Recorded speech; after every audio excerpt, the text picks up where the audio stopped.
relationship without choice. And I first learned the utility of compliance with my 7-month-old son. My son is at Cornell University right now on a full scholarship to get a PhD in biophysics. Okay? One of the more humbling experiences a person can have is to have a child who's significantly brighter than you are, and to know that you really did significantly contribute to the gene pool, okay? And furthermore, another reason it's so humiliating is it lasts for a long time, you know? So, my former husband has 3 siblings with IQs over 150. He has a sister with a photographic memory. One time she did something I didn't understand, and I just don't understand that. And he looked at me and said, Ruby, her intelligence is off the charts. They couldn't give her a question, and she couldn't answer. He said, of course you don't understand her, and she doesn't understand you. He said, when she looks at us like we look at somebody who's mentally handicapped. Well, thank you for sharing, okay? Well, when our son was 5 months old, he started talking, but I ignored it because he's saying words, because in the baby books, that's not supposed to happen, okay? Well, when he was 6 months old, he was on the bed one day, and he said, down, and I thought, well, isn't that clever that he can make a sound that I think is a word, okay?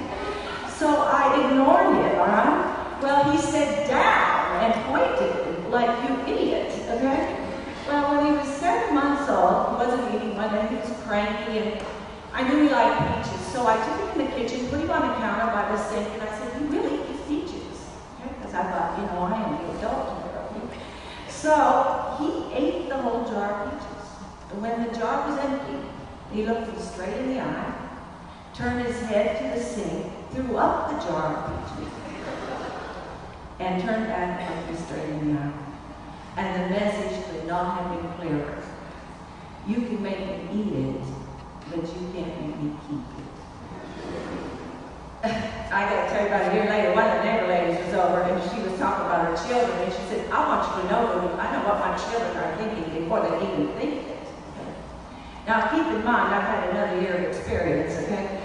And I just looked at her and I said, I got to tell you, if I find out after the fact that he manipulated me, I am so proud, okay? Well, what happens is that Jesus knew compliance models didn't really work, okay? As a matter of fact, Daniel Patrick Moynihan, who I just think is brilliant, he said this. He said, the Russians will never catch up with the Americans. He said, when you're not allowed to question in one area of your life, like you're not allowed to question government, you won't question in any area of your life. And so therefore you can't innovate. You'll never be able to compete. Well, one of the things we know about poverty is that poverty denies choice. Poverty is built upon fear and scarcity. If I go to the grocery store with $2, I can buy this or I can buy this, but I can't have them both. And so what that builds is a polarity in the thinking, and we never ever seek choices. Well, our social service models, our government models for people in poverty are compliance models, and they don't work. The average person in poverty goes to 3 to 11 agencies in a month, and they all give them a plan about what to do. Well, the people all agree because they know they can't do it, though, because they don't have the resources. So one of the things we do is we build choices and model and we transition. One of the things that has happened in social policy in America in the last 30 years is we've developed a model in which we give resources, but we don't ask for any capacity development. One of the things I love about Habitat Humanity is that it builds capacity while it builds resources. You see, each of us in here are like a system of information and relationships. And in closing, what I'm going to say is this. What Jesus understood is that all capacity is above that, information and relationships. Margaret Weeke says in her book, she's a physicist, Leadership and the New Science, that those are the two essences of all organizations. Our human body, yours and mine, is a system of DNA, what our DNA, the information system, and then the relationships it creates, the nervous system, the endocrine system, etc. And that makes our body, okay? Jesus, when he's communion, he said, this is the body of Christ. He meant this is the information and the relationships. And then he gave us another gift on top of that. He gave us the blood of Christ. Bloodlines are always about DNA and relationships. And he not only said, you have the body of Christ, but you have the blood of Christ, which is the capacity of God. And together that makes the church. And so what Jesus did in his model, he gave us a capacity model, a cognitive model of thinking and choice and capacity development. He developed the disciples, and he told them, you develop capacity in others. In fact, in Matthew, he instructed them to develop capacity. And a lot of times people read Matthew and think it's about physical things, resources. He says, feed them, give them clothes. But he also meant it at a cognitive level. When he said, feed them, he meant give them information or knowledge. They're hungry and thirsty for knowledge.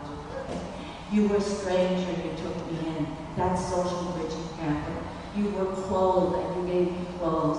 Clothes are not only about protection of the physical body, they're also about belonging and identity. And you came to visit me in prison. Each of us, in our own way, the greatest prison we live in is in our own minds. And Jesus understood that. You give new ideas and new relationships to break that prison in your own mind. So he gave us this incredible capacity model to develop people.